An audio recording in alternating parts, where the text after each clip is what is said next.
Do you get confused using Business Central virtual table names in Dataverse? If the answer is yes, go ahead and like and save this video because I'm going to show you exactly how to resolve that. My name is Mary Myers and I love helping you with Power Platform tips and tricks.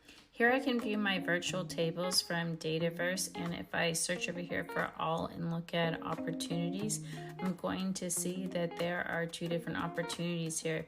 While it's a little bit difficult to tell from the display name, I can tell by it being a virtual table and that actual handle in there which one is the Business Central one. So I'm just going to go in there and I'm going to edit this table, and then what I'm going to do is hit that little edit mark. I just like to add a BC in front of that table so I know exactly what it is and hit save.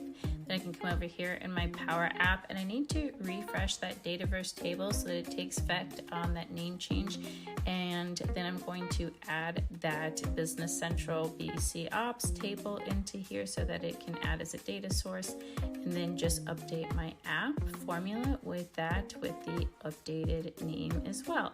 No more getting confused over the table names.